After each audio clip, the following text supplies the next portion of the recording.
So the project has gotten to the point where we need to, well, we don't need to do anything, but I want to modify my grass tufts. And I also have been promising you that I'm going to show you how to use this flock box. And you know, I shock myself a couple of times, and I want to make note that I spray bottled that thing with water. And you saw me do it on camera. You will see me do it on camera. And I shocked myself.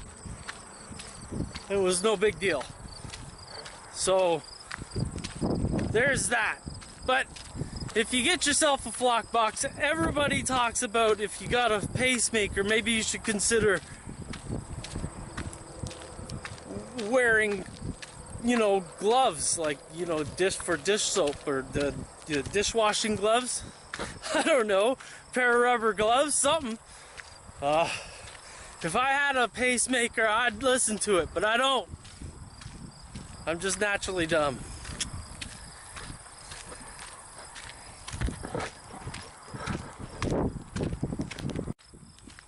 Our goal for the grass tufts is to give them some dead growth up top. Kind of make it look like this is the end of the year.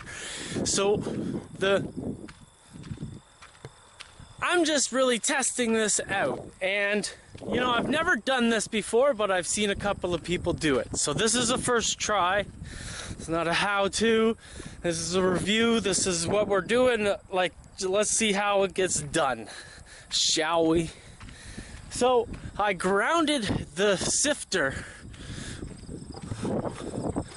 properly and put the green cable onto the mat that my grass tufts come onto. Now, this might cut the circuit out a little bit. I don't know, but I sprayed the sheet with water, and I'm going under the assumption that this is still good.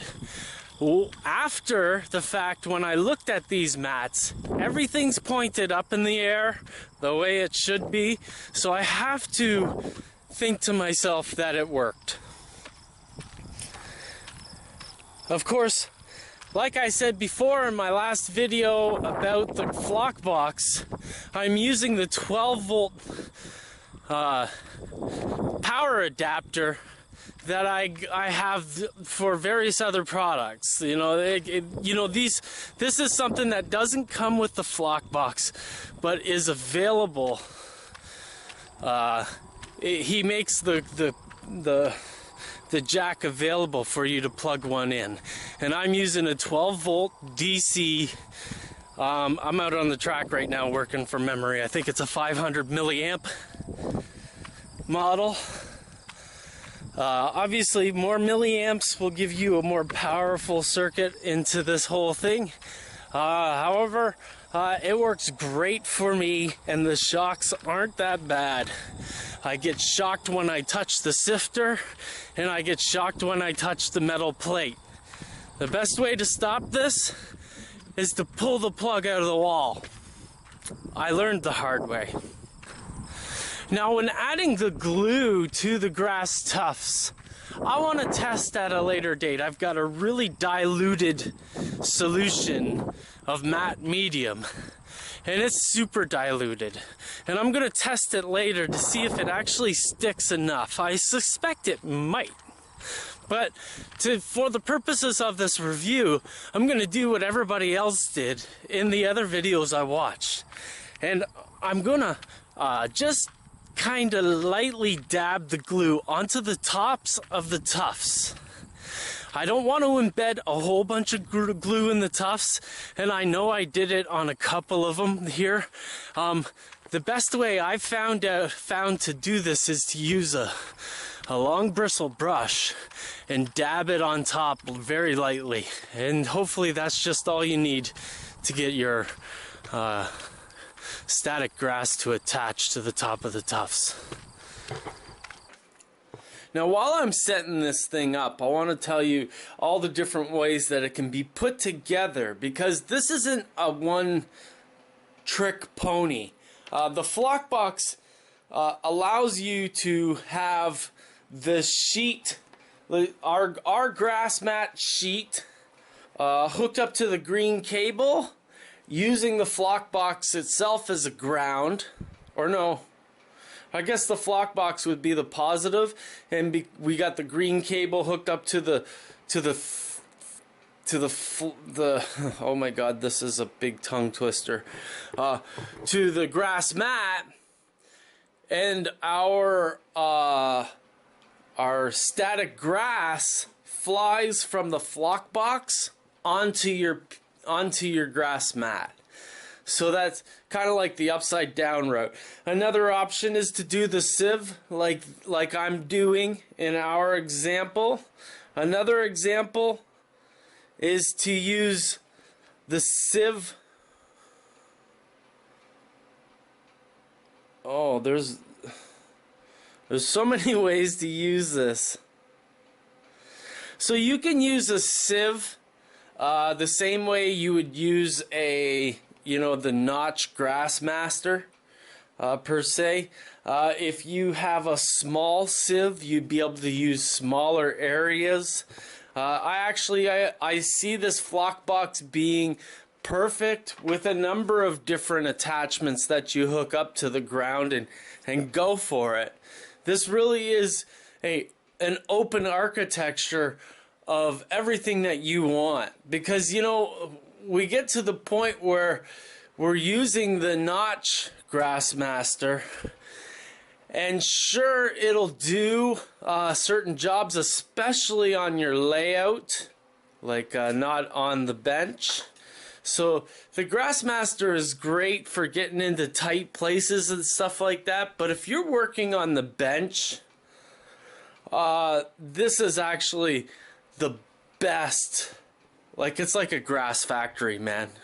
A grass factory. What is that, like some kind of Colorado factory or something? I don't know.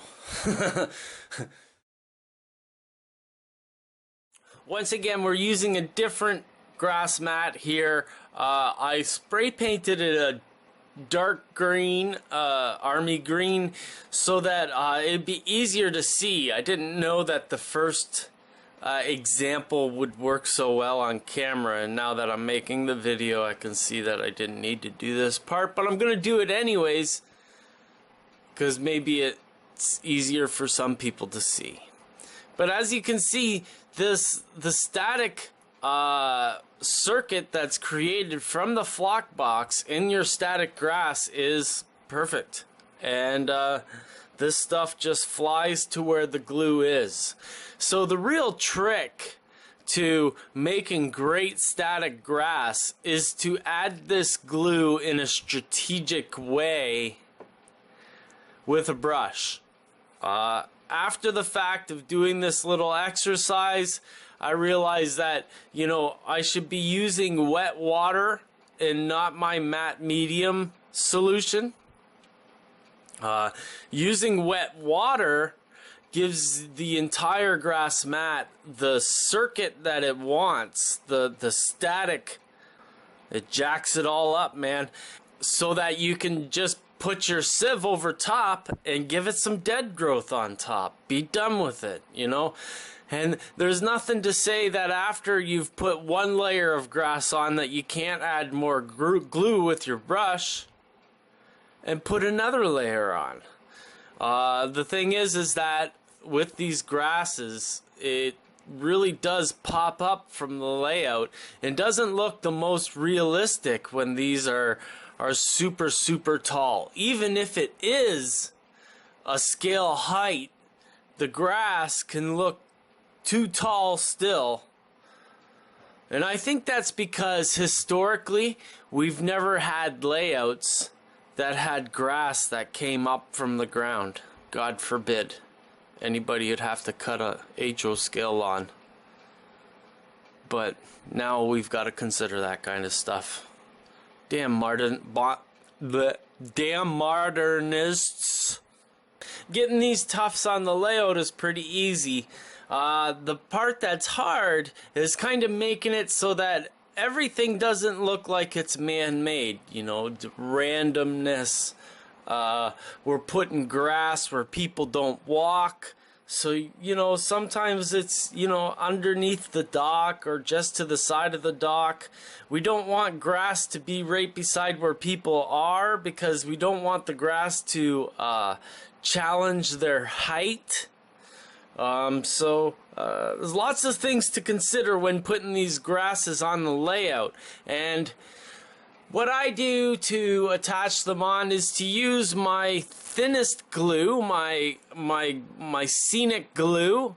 I put a little drop on the bottom of my grass, and I know my scenic glue is really watery, but I put it down, and then I add some wet water to the top of it to get that water to penetrate the whole grass tuft. I don't want glue to penetrate the whole grass tuft. I just want the glue to be on the bottom of it and the wet water to make that travel in between the two. So it's pretty easy to attach the stuff. Glue work is a challenge to understand, and really something that you don't get until you have done it time and time again and have learned where the skeletons are in the whole process. Because sometimes you have to put more dirt down because you just screwed it up, man. And that's something that we should all learn. Well, that's another show. Thank you for watching, guys. This is the Flock Box, available at warpainter.net. Is a real quality product. It comes from the UK, and I really haven't seen anything like it in our hobby. So check it out.